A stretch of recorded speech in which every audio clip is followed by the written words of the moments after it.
The production of this video was made possible by donors to the Orchestration Online Patreon initiative. Please consider adding your support to the creation of free educational internet resources by visiting our Patreon page linked below.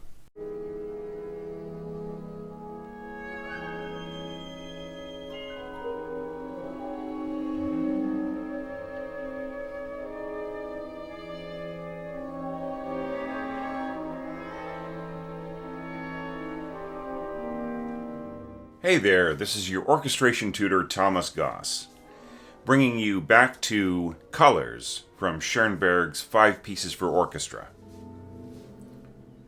We left off right in the middle of the piece, just before a very complex page. Now let's take a look at that page as Webern interpreted it in a piano score. What you'll notice when we jump to the full score is that there is a lot of information missing from Webern's piano score, but he does get most of it. The main takeaway here is that not only are new gestures entering the music here and there, but also that the pace of overlapping is starting to double. Here in this first bar, we see that it's the same as in previous bars, where the chords are overlapping every 2 beats, right? So here we've got 2-beat chord, changing right on the 3rd beat, and overlapping with this other chord. But from this point, we see that the chords are falling on the 1st beat, on the 2nd beat, and then back and forth in triplets, and then back and forth in 16th notes. And then the pace changes once again. We've got a half note here, and then stepping right on its heels, we've got the same exact chord as a quarter note, changing to a half note. And so on. We see some of that same exact strategy repeat. Quarter note to quarter note, then triplets, then 16th notes. Here not really expressed as overlapping, but as trading off.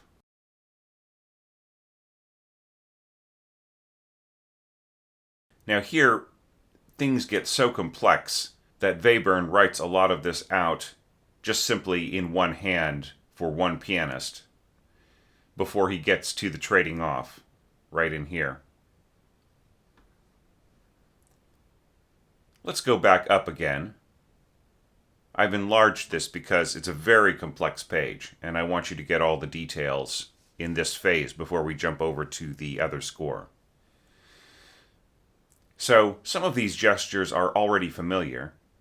This kind of arcing gesture right in here is similar to what we saw before in celesta and harp. And we've seen this before as well in the lower strings at the beginning of the piece, and also bass clarinet and so on. But this is something new.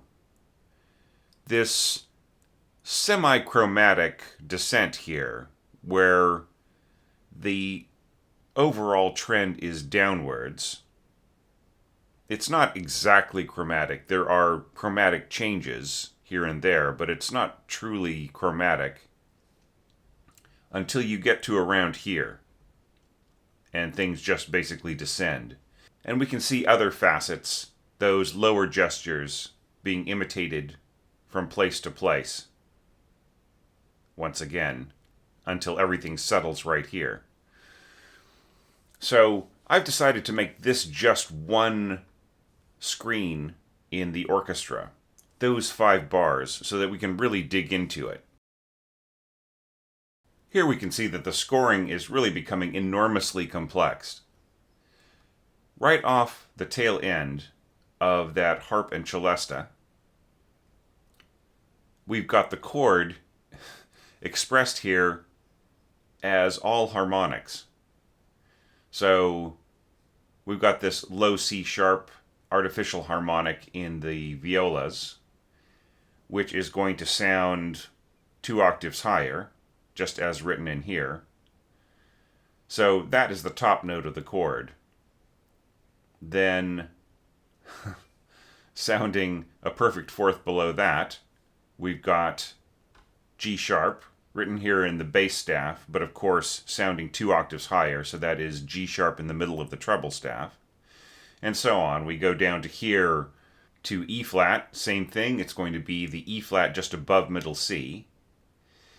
Then here we've got a touch 5 harmonic, with the cellist probably putting their thumb down on this F and then touching the node up a fifth, which is a bit of a stretch, but I can even do that on my mandocello, just using my fingers and not my thumb.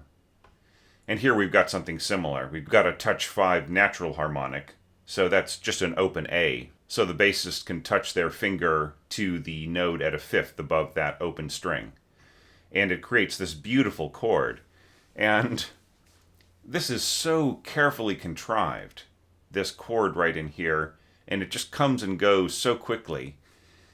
It's the kind of thing that maybe another composer like Ravel might have capitalized on, so that you could really hear the wonderful ambience of those pitches. But here it just comes and goes right back into the harmonic landscape without a whole lot of notice. And to make that even more discreet, we have these little distracting riffs right in here. Do you remember those little motives or gestures that I pointed out right at the beginning of the piano score? Well, here they are. First in bassoon, notice that this is in tenor clef, and then the same pitches down an octave. Now here is once again that interesting transposing at a major ninth versus tenor clef phenomenon.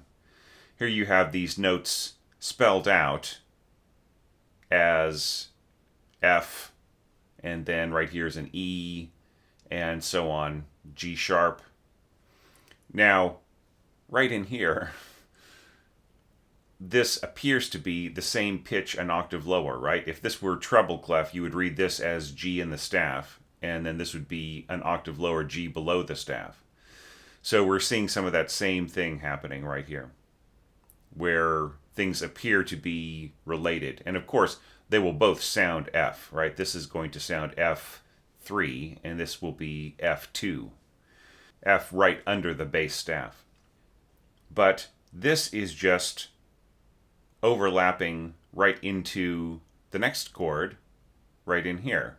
We'll just break this one down. I'm not going to break down all of the chords, but just as an indication of how Schoenberg feels this all harmonics chord relates to a similar but contrasting texture.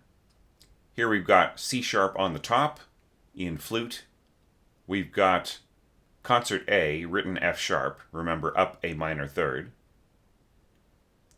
Then we've got E flat under that, written as B flat in the English horn.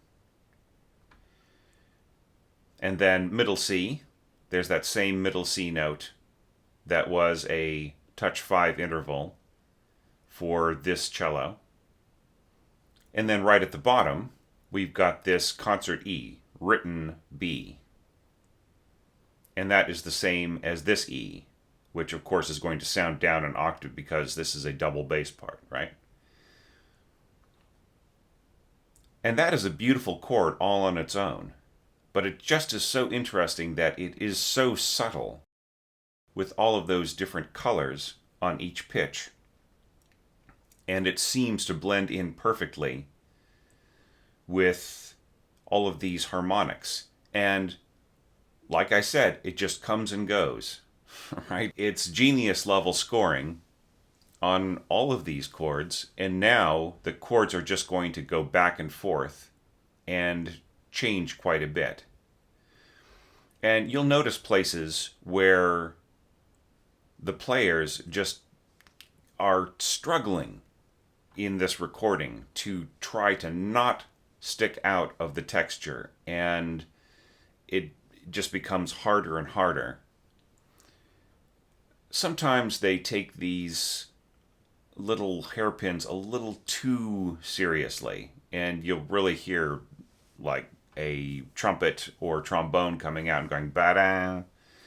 And I don't feel that that level of obtrusion into the texture is intended by Schoenberg.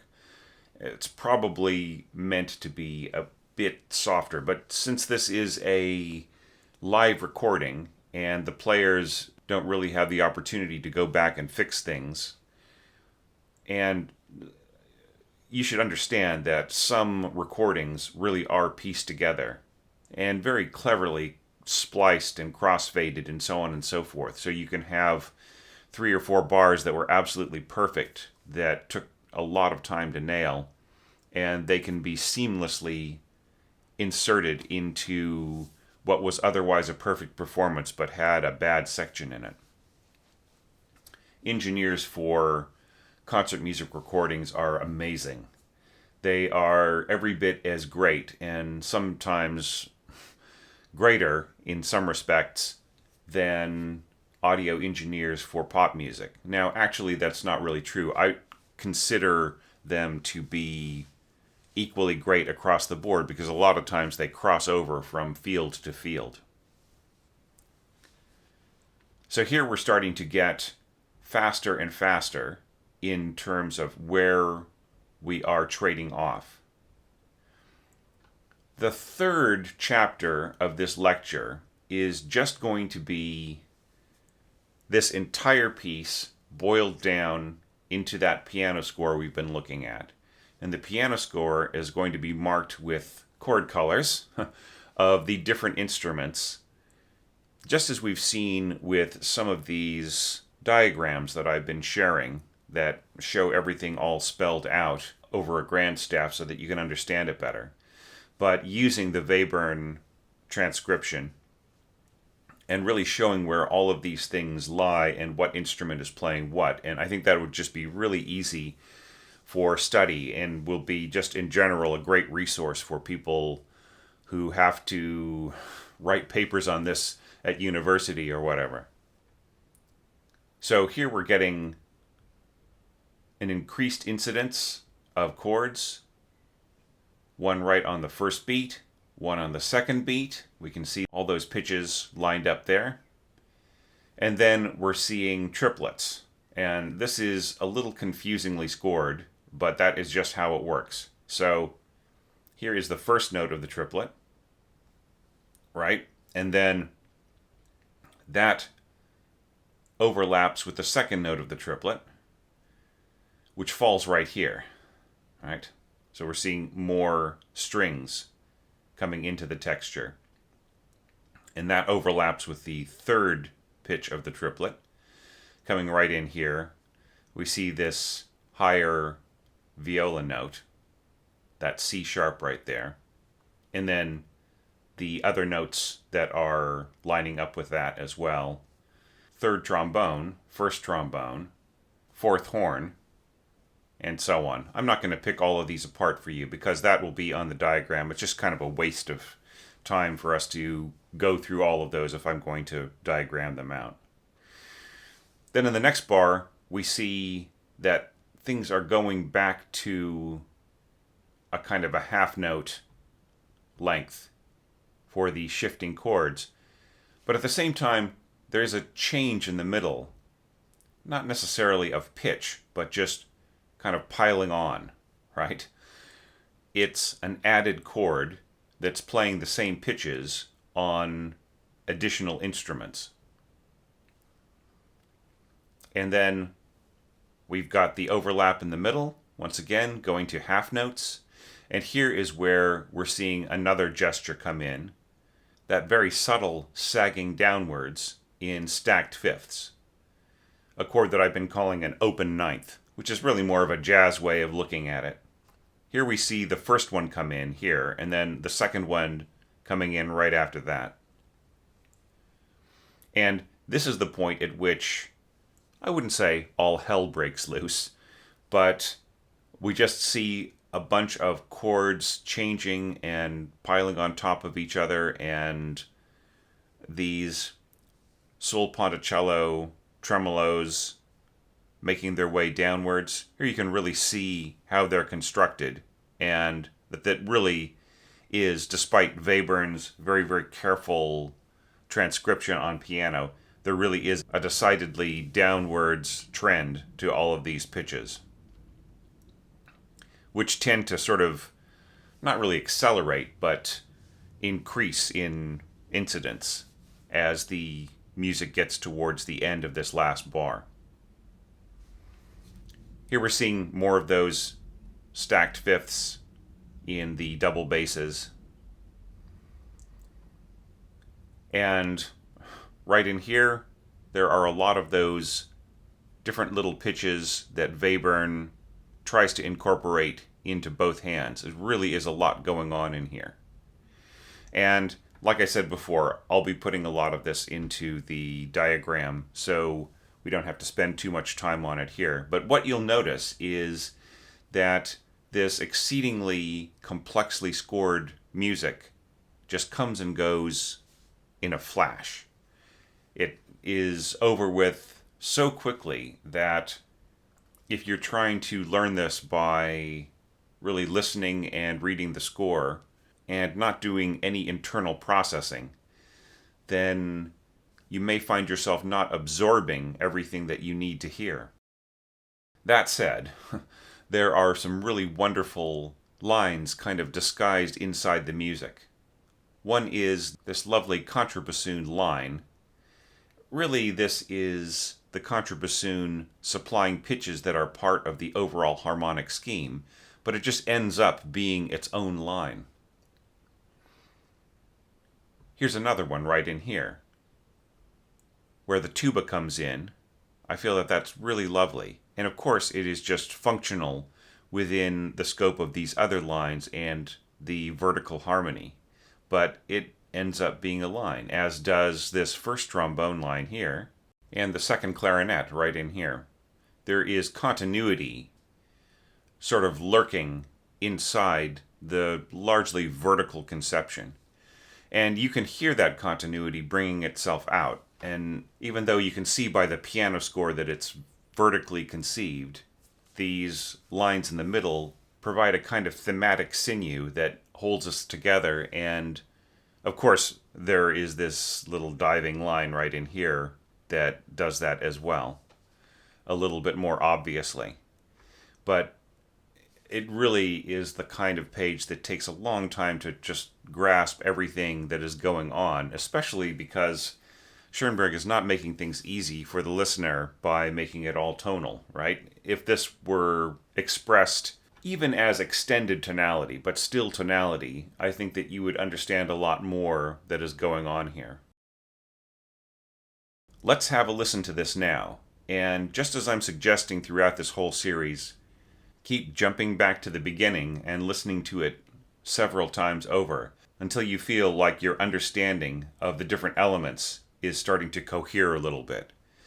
And just in my case, I really had to study this a lot when I first became acquainted with it, because it really is just so complex, the way things are atomized across so many different bars. I feel that it would only be possible with this kind of approach, where chords are being formed between instruments and not inside of groups necessarily. If you have that, not really scattershot, but that stretched out approach with many different voices cooperating in ways that aren't necessarily polyphonic or tonal. Let's have a listen to see how that works.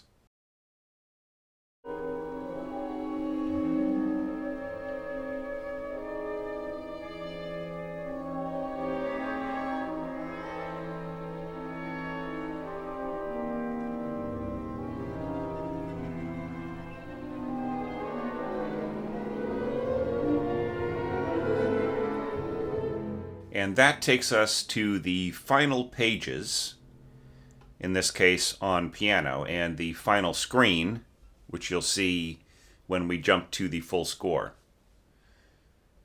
Do you recognize this chord? A C13 sharp 5. right? We have somehow settled back down on this tonality, and in fact it starts way back here with those stacked fourths leading into the downbeat of this bar, just as if they were overlapping, right? The way that this is scored in the orchestral score is going to be just fantastic. In string harmonics, as we'll see. And in that case, we really are seeing an example of Schoenberg showcasing the sound of those harmonics in a longer chord.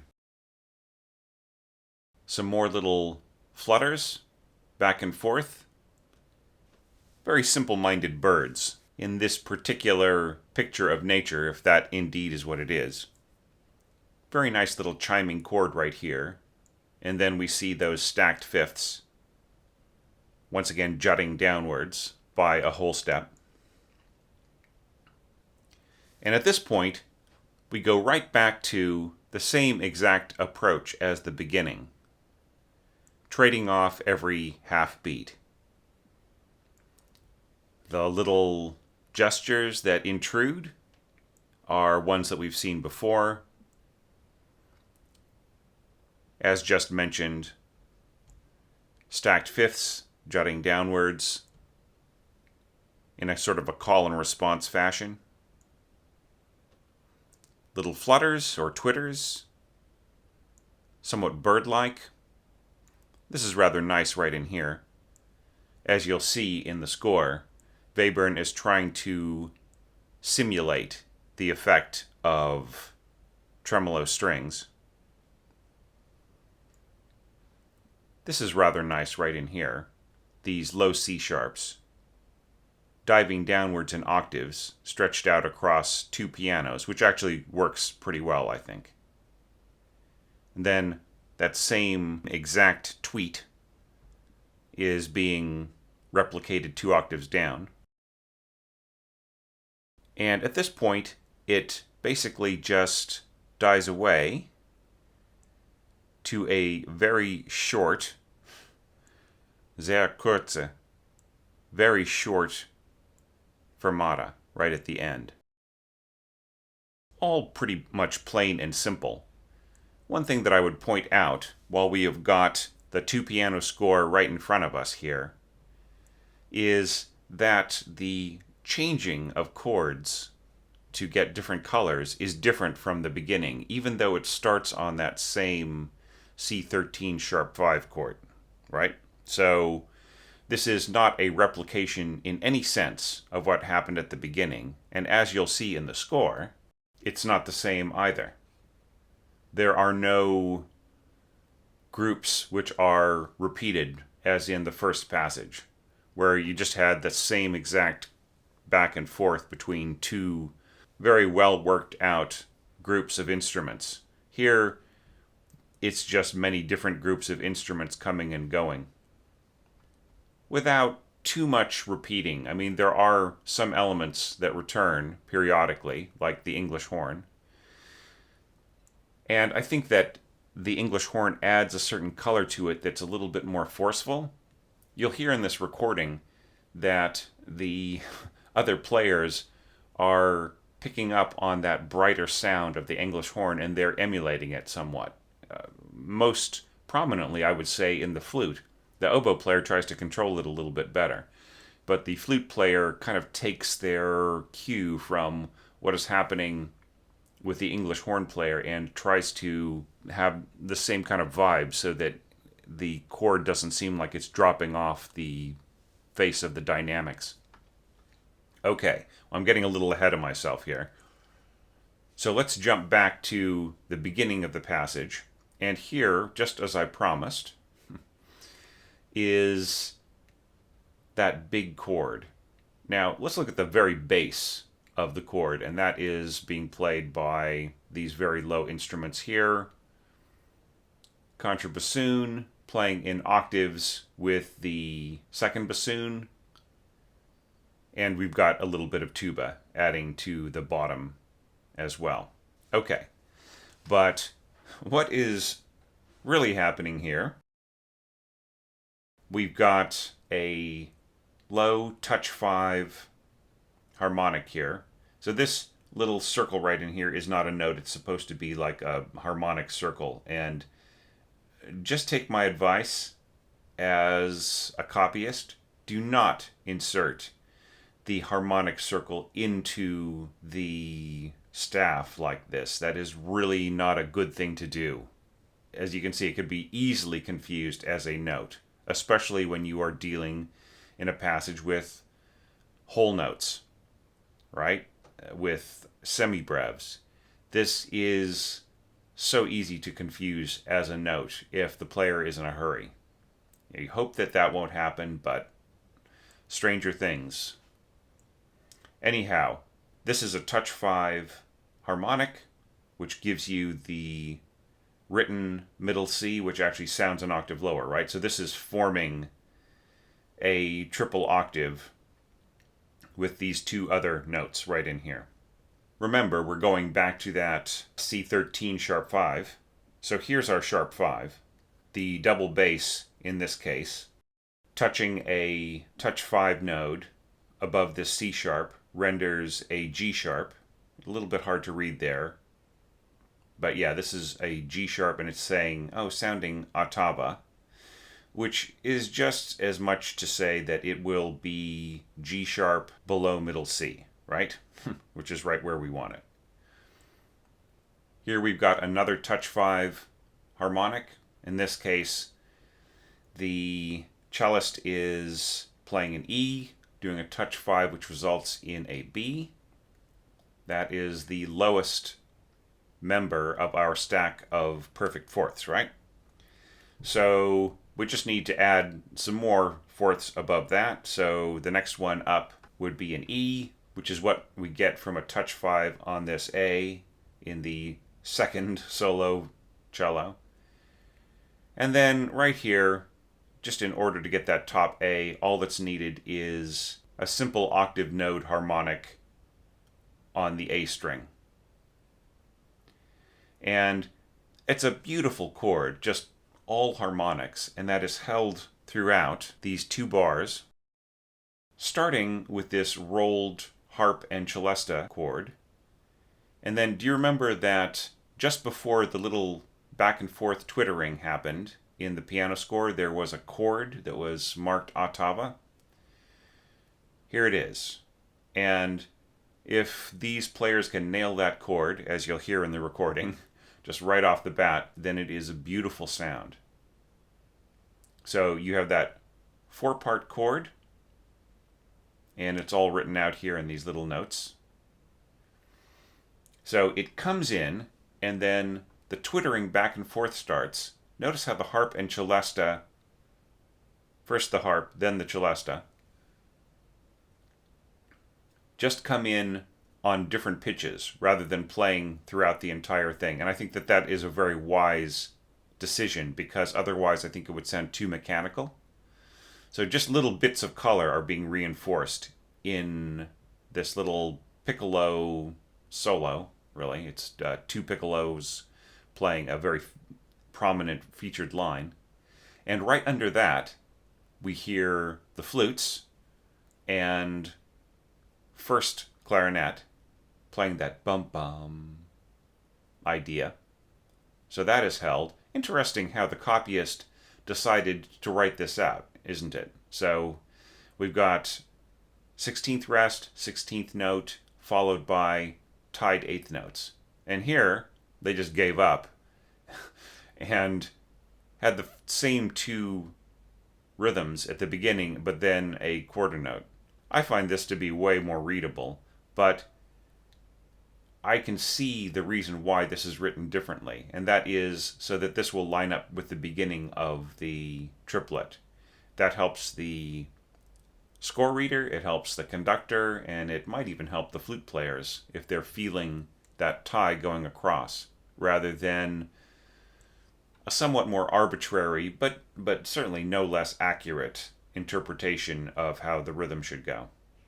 It's just a visual thing and a psychological thing sometimes, whether you put a tie in or just have a quarter note in the middle like that. Okay, so now we're getting into something which is, as I said before, not as predictable as the first screen that we studied. In this case, the colors are changing from place to place with more variety, and these chords are no less subtle and ingenious as anywhere else in the piece. As I mentioned before, I am not going to waste a ton of time breaking down every single chord for you, but let's look at the chords at the beginning, and then we'll take a look at the little gestures, and then we'll break down the chords right at the end, because they're worth talking about. So, Schoenberg is not going to come back in with the same scoring approach as the beginning of the piece, because he's already used those instruments here, right? He used the flutes and the clarinet, which formed the same exact stack, the BEA stack that was played by the right hand in the piano transcription. So he has to come up with a new way of expressing that. And that is this. We've got second violin, this time without mutes, is going to play that A. Then our middle note of the stack is got to be an E, and that is played by first bassoon. The B is taken up by the second clarinet. And then we've got our G sharp here in violas, played on the C string. And then for our little root C note, that is fourth horn. Written G, sounding C a fifth down. What's interesting to me is how that is traded off, a very subtle scoring approach. That is traded off with a much brighter sound, I feel.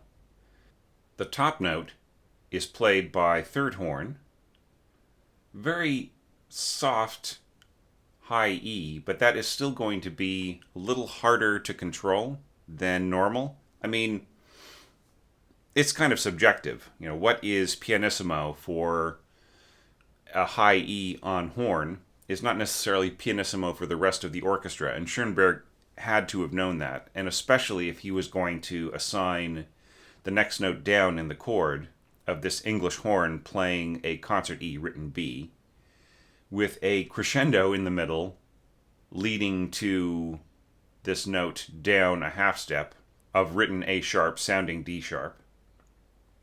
Then the third step of the chord, the B at the bottom of that stack of fourths, is going to be played by cellos down here, which just leaves our little C augmented fifth. So that is played with bass clarinet on that root, written D sounding C down a ninth, and then our G sharp is supplied by muted trombone. And that is such a wonderfully radiant chord. I almost feel like these chords are just thrown away from my perspective as a tonal populist, somebody who just really wallows in it, right? I'll create a texture and I will explore it while I create themes over it and everything else. But Schoenberg just creates something gorgeous like that, and it lasts for half a second and then goes on to something else. And that's really what's wonderful about this. The emphasis of the music changes so much when it is liberated from some of its preconceptions, and not just harmonic approach, but also traditional concepts of theme and expectation, leading tones, all that other stuff is just thrown out. So the music can be a very, very different thing. And once again, just like I mentioned in the last lecture, I feel this was a huge failure, a huge miss on the part of Richard Strauss, because this middle movement is so good, just being so unique for its own right. I feel that if Strauss had performed this movement, just this movement, and preceded it by a talk that really delved into why it was exceptional he would have won most of the audience over to his side. Probably not with any of the other movements. But I feel that if he had taken the effort to explore what was genius about this with his audience and then played it for them, I think that he would have really helped to change the way that music was going back then, and it wouldn't have just fallen on Schoenberg's shoulders so heavily. Okay, well, I won't get into that too much, but that is a beautiful little axe to grind. Now, let's jump over to some of these gestures, as I promised I would discuss. So here we're getting those stacked fifths, and in this case, they stretch across the orchestra a little bit differently than you might think. And here they stretch across the clarinet family and the third trombone, kind of rooting at the bottom there. This, of course, is going to sound F sharp down a ninth, and this is going to sound C sharp. So C sharp, down a fifth, F sharp, down a fifth, B, and then everything goes down a whole step.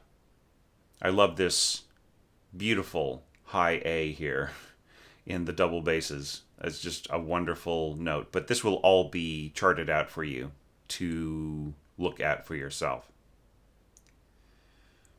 Okay, that is answered by 3 solo double basses accompanied by harp, and I feel that's just devastating. And this is one of those ways in which a piece that is so soft like this can use harp incredibly effectively. Here is Schoenberg's harp scoring at its best. These notes are really audible because everything is so restrained here, and in fact everything is just restraining itself even more. There's a diminuendo here as this harp comes in, and it can just sound devastating, as it does in this recording. And that leads right to these tremolos. High A flat, crossing over all the other notes. The next note down, of course, is this E flat in the second violins, and then below that we've got B flat, and then right here, this low open G string forms that lower G, and then at the bottom of everything we've got that low rooting B. And that is just doubling everything that is going on in all the other instruments. So this written E flat is sounding A flat, same as this cello note, so that's an interesting doubling. If the English horn player can really control this and bring it down to a true triple P, which is very difficult to do. Some of this has to do with the reed, of course, like the softness of the reed and everything else, which, of course, I'm not a double reed player, so I can't really describe all the intricacies, but the choice of reed really does make a difference in the volume, the subtlety, the expression, the nuance, all those different things that the player can play with a given reed. And if the reed that's going to be used is going to require many different registers and approaches of volume, it may be less subtle on some notes than it normally could be. But having said that, we've got a pretty good balance if the English horn player can control this. Then our next note down, as you'll recall, was concert E flat. That is being covered by this muted horn note right in here, this written B flat. And then under that was our viola B flat tremolo, and that is being covered by this muted second horn. So we've got those two pitches doubled by the horn players. Open G tremolo, covered by second trumpet player.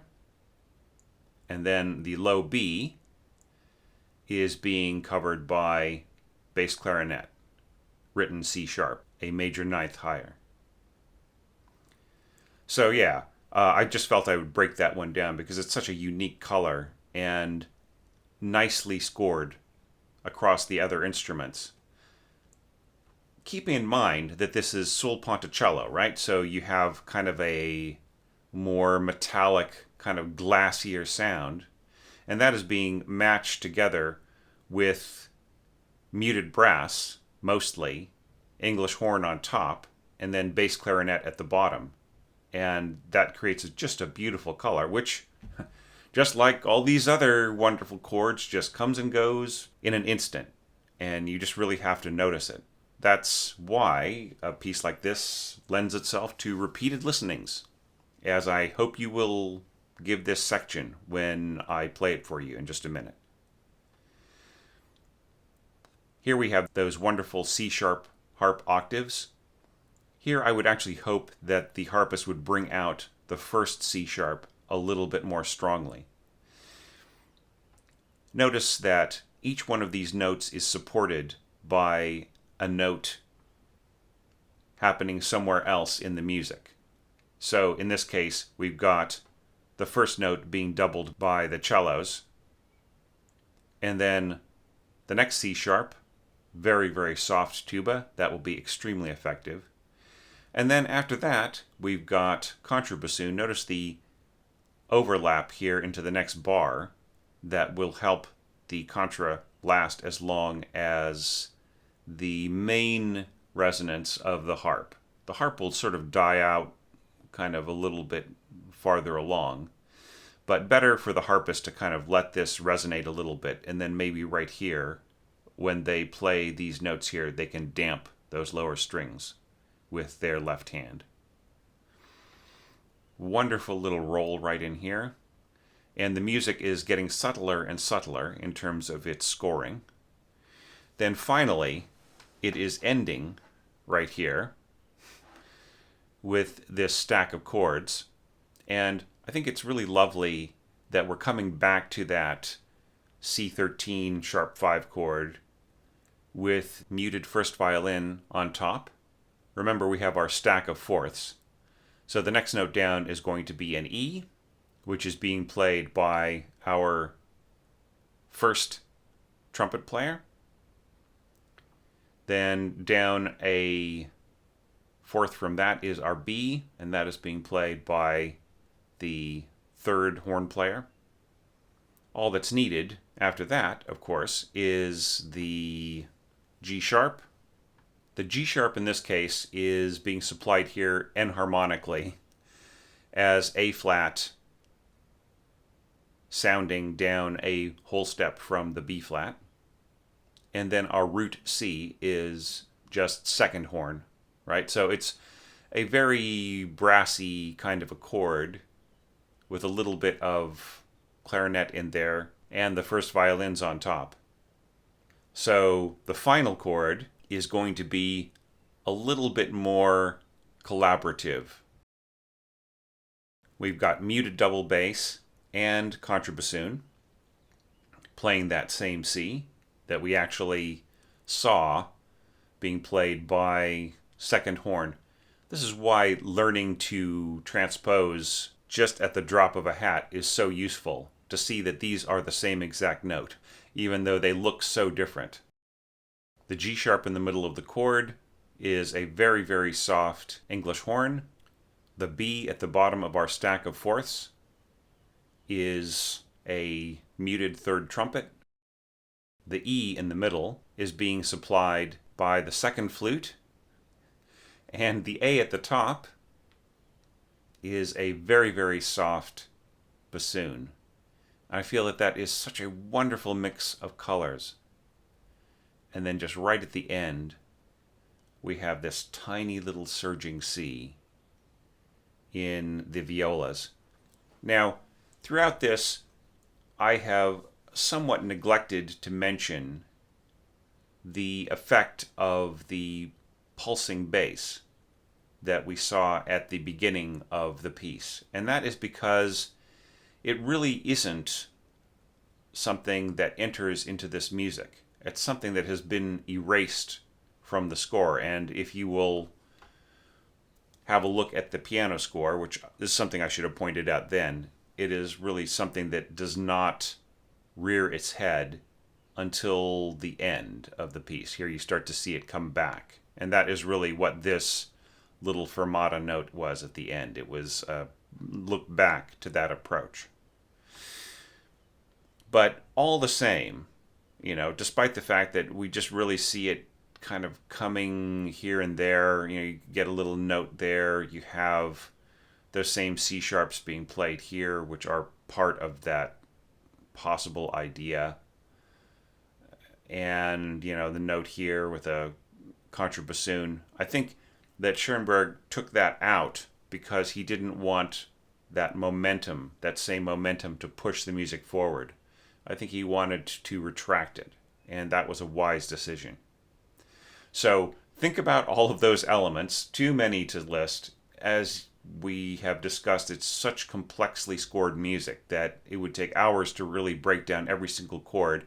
And of course, the much more time economical way of studying that, if you really want to see all of those chords boiled down to their easiest comprehensible essence, is to just look at my third video, in which I am going to have a few comments, but then run the score with the colors written out for you, and actually really colored, so you can just really grasp and compare the sounds of things by the way that their colors stack, which I think is a kind of a cool idea, especially if you're a little bit synesthetic. So I will see you for that third lecture in a few days. Thanks so much to my Patreon crowd for supporting this kind of content. I feel that, especially right here in the most interesting, most compelling part of this suite, it just really means a lot to me to have had that support. And of course, the viewership out there who really values this more intensive study, which, as I realize, is not the most popular thing that I put out there. It doesn't get thousands and thousands of views right out the gate. It takes a while for them to accumulate, but you know who you are out there, person who has been supporting this channel and who has been watching these videos and improving your craft. And I want you to know that I appreciate that just really deeply. And I think that your support and your viewership of this kind of content is going to make a huge difference down the road for thousands of other composers. Thank you so much.